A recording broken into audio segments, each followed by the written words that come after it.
नमस्कार, आपका YouTube channel math 89 TV में स्वागत है। आज मैं क्रांति कोण और पूर्ण आंतरिक परावर्तन डिस्कस करूंगा। चलिए शुरू करते हैं। सबसे पहले क्रांति कोण के बारे में समझिए। क्रांति कोण का परिभाषा यहाँ पर लिखा हुआ है। जब प्रकाश की किरण सघन माध्यम से विरल माध्यम में जाती है तब वह विशेष आपतन कोण जिसके संगत का अपवर्तन कोण 90 डिग्री होता है क्रांति कोण कहलाता है। लेकिन आपको रटना नहीं है, आपको सीखना है, समझना है। तो समझने का प्रयास कीजिए। सबसे पहले मैं यहाँ पर एक लाइन इस तरीके से खींच लिया और ऊपर में विरल माध्यम लेंगे तो मैंने यहाँ पर शॉर्टकट में विरल लिख दिया, और इधर में सघन माध्यम लेंगे तो इधर में मैंने शॉर्टकट में सघन लिख लिया। अब आपको समझना है विरल माध्यम और सघन माध्यम के बारे में। जैसे मैं दो माध्यम ले लेता हूँ, एक ले लेता हूँ हवा और एक ले लेता हूँ पानी। अब आपको बताना है कि ये दोनों में कौन सघन है और कौन विरल है।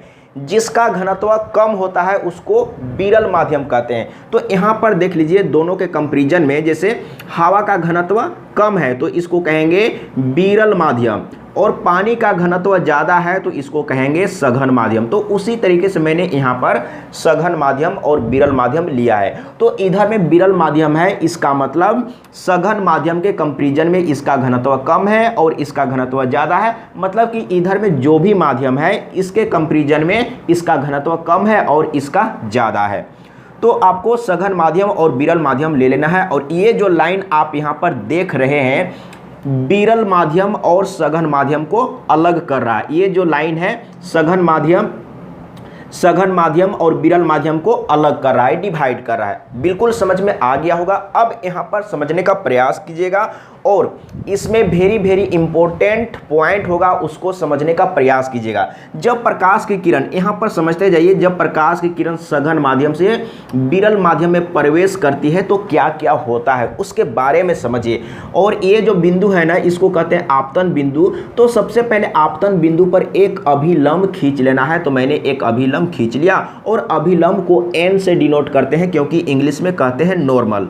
अब यहाँ पर समझते जाइएगा, आपसे पूछा जाता है जब प्रकाश की किरण सघन माध्यम से विरल माध्यम में प्रवेश करती है तो क्या होता है, अभिलंब से दूर हो जाती है। देखिए ये प्रकाश की किरण है, सघन माध्यम से विरल माध्यम में जा रही है तो क्या होगा, ये सीधा न जाकर क्या होगा, अभिलंब से दूर हो जाएगा। देखिए इस तरीके से दूर हो गया ना, इसको बिल्कुल इधर सीधा जाना चाहिए था लेकिन अभिलंब से दूर हो गया। अब यहाँ पर देखिए बहुत सा प्रश्न इस पर बनेगा, तो इसका नाम मैं देता हूँ ए और इधर में ए डैश।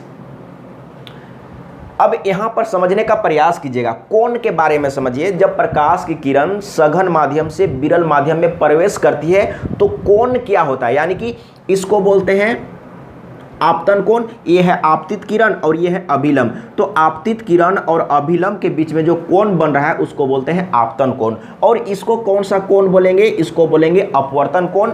और यहाँ पर देखिए ये तो अभिलंब है ना और ये अपवर्तित किरण है, तो अपवर्तित किरण और अभिलंब के बीच में जो कोण बन रहा है वो क्या हो जाएगा, अपवर्तन कोण हो जाएगा।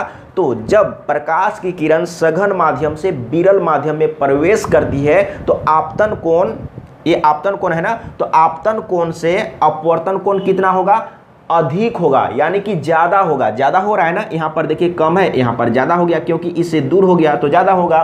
अगर सीधा चला जाता तो दोनों बराबर होता। क्लियर है ना। अब यहाँ पर पॉइंट को नोट करते जाइएगा। अब क्या करेंगे, बहुत सा प्रकाश का किरण लेंगे। जैसे एक यहाँ से ले लेंगे तो क्या होगा, इस बार इधर से जाएगा। अगर यहाँ से आप ले लेंगे तो इस बार इधर से जाएगा। और एक ऐसा कंडीशन आएगा कि अपवर्तित किरण इसी लाइन में चला जाएगा। तो मैं ज़्यादा खींच के नहीं बताऊंगा लेकिन आपको समझना है। अगर आप चाहेंगे तो कॉपी में प्रैक्टिस कर सकते हैं। अब मैं एक प्रकाश का किरण और ले लेता हूँ। यहाँ पर समझिएगा, मैंने यहाँ पर एक किरण और मैंने ले लिया और इसका नाम मैंने दे दिया बी। और अब यहाँ पर देखिए, तो मैंने क्या बोला था कि जैसे जैसे आप इसका कोण को बढ़ाते जाएंगे तो क्या होगा, फर्स्ट में यहाँ से गया ना, इसके बाद इधर से जाएगा, इसके बाद इधर से जाएगा, और एक ऐसा कंडीशन होगा कि इसी में चला जाएगा। तो उसी कंडीशन को मैं डायरेक्ट बता रहा हूँ। जैसे यहाँ पर एक प्रकाश की किरण सघन माध्यम से विरल माध्यम में जा रही है तो क्या हुआ, यानी कि इसी लाइन में चला गया। तो इसका नाम मैंने बी दिया है ना, तो इसका नाम मैं देता हूँ बी डैश। अब समझने का प्रयास कीजिएगा। तो इसमें क्या लिखा हुआ है परिभाषा में, उस परिभाषा को फिर से याद कीजिए। जब प्रकाश की किरण सघन माध्यम से विरल माध्यम में जाती है तब वह विशेष आपतन कोण, देखिए बोल क्या रहा है, विशेष आपतन कोण जिसके संगत, देखिए यहां पर विशेष आपतन कोण, ये क्या है, आपतन कोण है, तो इसी को बोल रहा है विशेष आपतन कोण जिसके संगत का अपवर्तन कोण 90 डिग्री होता है। अब यहां पर देखिए, जैसे यहां से एक प्रकाश का किरण गया तो अपवर्तित होने के बाद इस लाइन पर चला गया, तो इस लाइन पर चला गया तो इसमें कोण कितना बना, यहां से देखिए, यहां से लेकर यहां तक क्या होगा, 90 डिग्री होगा।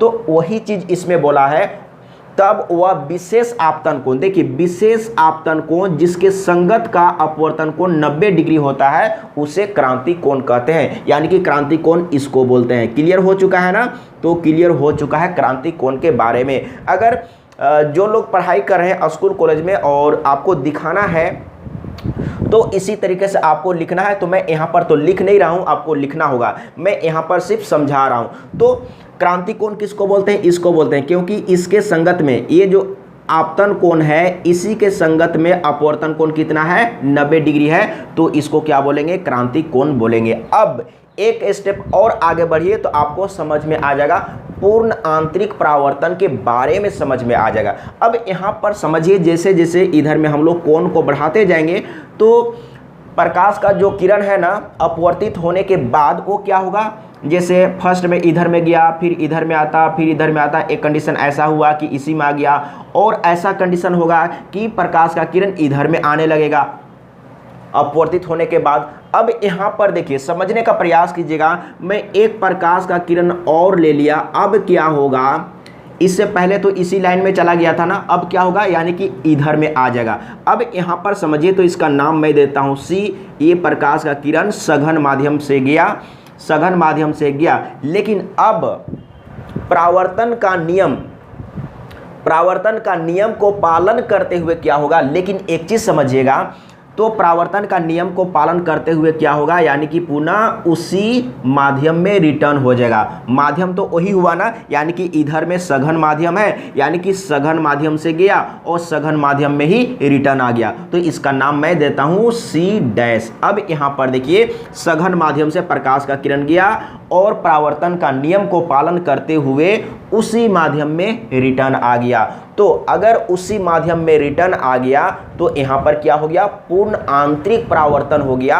अब यहाँ पर समझिएगा, तो पूर्ण आंतरिक परावर्तन के लिए क्या क्या जरूरी है ये भी आपसे पूछा जाता है। जैसे आपसे पूछा जाएगा कि पूर्ण आंतरिक परावर्तन के लिए क्या आवश्यक है, तो सबसे बड़ी बात है कि प्रकाश की किरण को सघन माध्यम से विरल माध्यम में गुजारना होगा। ये विशेष बात हुआ, ये महत्वपूर्ण बात हुआ। इसके बाद क्या हुआ, इसके बाद दूसरा और क्या हो सकता है, तो पूर्ण आंतरिक परावर्तन के लिए क्रांति कोण से ज़्यादा होना चाहिए, ये आपको समझना होगा। जैसे यहाँ पर क्रांति कोण है ना, तो क्रांति कोण तो यहाँ पर क्या हुआ था, 90 डिग्री, जैसे इसके संगत में यहाँ पर 90 डिग्री हुआ था, तो इसी को हम लोग क्रांति कोण बोलते हैं ना।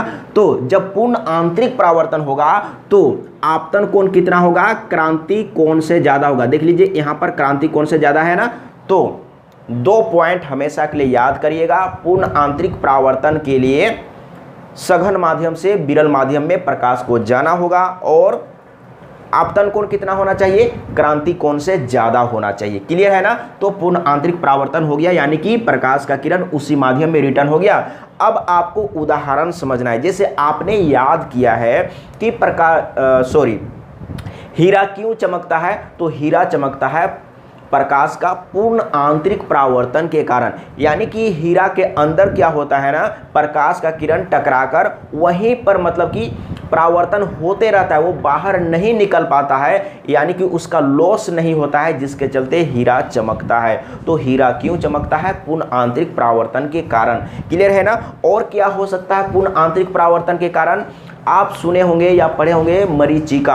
मरीचिका क्यों होता है, तो पूर्ण आंतरिक परावर्तन के कारण। और यहाँ पर फिगर भी दिया हुआ है, फिगर को देखिए और समझिए। जैसे मरीचिका का मतलब क्या है, जैसे आप मरुभूमि में, मरुस्थल में जाएंगे तो अगर आपसे दूर कोई पेड़ है तो पेड़ आपको उल्टा दिखाई देगा। तो उल्टा क्यों दिखाई दे रहा है, तो पूर्ण आंतरिक परावर्तन के कारण। या आप मरुस्थल में गए हैं गर्मियों के सीजन में, और ये मैक्सिमम गर्मी के सीजन में ही होता है। गर्मी के सीजन में आप मरुभूमि यानी कि मरुस्थल में गए हैं, तो दूर से आता हुआ दूर से आता हुआ कार आपको लगेगा कि उल्टा चल रहा है। जैसे कार, देखिए कार अगर इस तरीके से चलता है, कार का चक्का इधर में है, लेकिन अगर आप गर्मी के सीजन में, गर्मी के मौसम में मरुस्थल में गए हैं तो दूर से आता हुआ कार आपको लगेगा ना कि कार चल रहा है लेकिन कार का चक्का ऊपर में है। इस तरीके से आपको अनुभव होगा। और क्या होता है, जैसे आप कभी देखे होंगे गर्मी के मौसम में अगर आप रोड में चले होंगे, बाइक से चले होंगे, तो आपको लगता होगा कि आगे पानी है, ऐसा भ्रम होता है, ऐसा भ्रम होता है। तो क्यों होता है? पूर्ण आंतरिक परावर्तन के कारण होता है। और ये मरीचिका है या पानी दिखाई देना, ये क्या है, एक भ्रम पैदा करता है और इससे काफ़ी जीव जंतु का डेथ भी हो जाता है। गर्मियों में पानी के तलाश में जब जानवर चल पड़ते हैं तो जानवर को लगता है कि वहाँ पर पानी है, लेकिन वहाँ पर पानी होता नहीं है। फिर से वो आगे बढ़ता है कि नहीं आगे पानी है, इसी तरीके से आगे बढ़ते जाता है और प्यास से बहुत से जानवर मर भी जाते हैं। तो क्लियर है ना। यहाँ पर आपको कौन कौन सा उदाहरण याद करना है? हीरा का चमकना, पूर्ण आंतरिक परावर्तन, और मरुस्थल में पेड़ उल्टा दिखाई देना गर्मी के मौसम में पूर्ण आंतरिक परावर्तन के कारण। और रोड में आप देखते होंगे, कभी गए होंगे तो ये आपको अनुभव भी हुआ होगा कि आगे पानी दिखाई दे रहा है गर्मी के सीजन में। तो ऐसा क्यों होता है? पूर्ण आंतरिक परावर्तन के कारण। अब एक चीज़, अब आपसे क्या पूछा जा सकता है, ये कोई नहीं जानता है। ये आपसे नहीं पूछा जा सकता है कि हीरा क्यों चमकता है, ये तो वेरी कॉमन हो चुका है। अब ये कॉमन प्रश्न हो चुका है, सभी लोग जानते हैं। तो सभी लोग जानते हैं तो अब थोड़ा सा हार्ड प्रश्न भी पूछा जाएगा। जैसे आपसे पूछा जा सकता है, जैसे कोई शीशा फूट जाता है, जैसे गाड़ी का शीशा हो, बस का, ट्रक का आगे का शीशा हो या कहीं का भी शीशा हो, जहाँ पर फूट जाता है ना, टूट जाता है ना, वहाँ पर थोड़ा चमकने लगता है। तो शीशा जब टूट जाता है तो चमकता क्यों है? तो पूर्ण आंतरिक परावर्तन के कारण। तो बिल्कुल क्लियर हो गया होगा। यहाँ पर आपको मैं इमेज भी दिखा दिया। तो इसी तरीके से आपको पढ़ना है, समझना है। अगर कहीं पर डाउट है, थोड़ा भी संदेह है तो कमेंट में लिख के बताइएगा, मैं फिर से समझाने का प्रयास करूँगा। यहाँ पर देखिए मैंने यहाँ पर लिखा था, यहाँ पर मैंने क्या लिखा था एक बार समझिएगा। जब प्रकाश की किरण सघन माध्यम से विरल माध्यम में जाती है और आपतन कोण का मान क्रांति कोण से अधिक होता है, तब प्रकाश की किरण का दूसरे माध्यम में अपवर्तन नहीं होता और किरण उसी माध्यम में प्रकाश के परावर्तन के नियम का पालन करते हुए लौट आती है। इस प्रकाशीय घटना को पूर्ण आंतरिक परावर्तन कहते हैं। तो किताबी भाषा में, जैसे किताब में लिखा हुआ रहता है, उस भाषा में उन शब्दों में यहाँ पर पूर्ण आंतरिक परावर्तन का परिभाषा लिखा हुआ है। एक बार पढ़िए और समझिए। इसके बाद यहाँ पर लिखा हुआ है पूर्ण आंतरिक परावर्तन के कारण क्या क्या होता है। जैसे हीरा चमकता है, मरीचिका बनता है, पानी में हवा का बुलबुला, इसको तो मैंने छोड़ ही दिया था, पानी में हवा का बुलबुला चमकीला दिखाई देता है। क्यों? पूर्ण आंतरिक परावर्तन के कारण। गर्मी में मरुस्थल में पानी का आभास होना पूर्ण आंतरिक परावर्तन के कारण। गर्मी में सड़क में पानी का आभास होना पूर्ण आंतरिक परावर्तन के कारण। ये सभी मैं पहले डिस्कस कर चुका हूँ। अगर कहीं पर भी थोड़ा भी डाउट हो तो कमेंट में लिख के बताइएगा, मैं फिर से समझाने का प्रयास करूंगा। तो अभी के लिए इतना ही। जय हिंद, वंदे मातरम।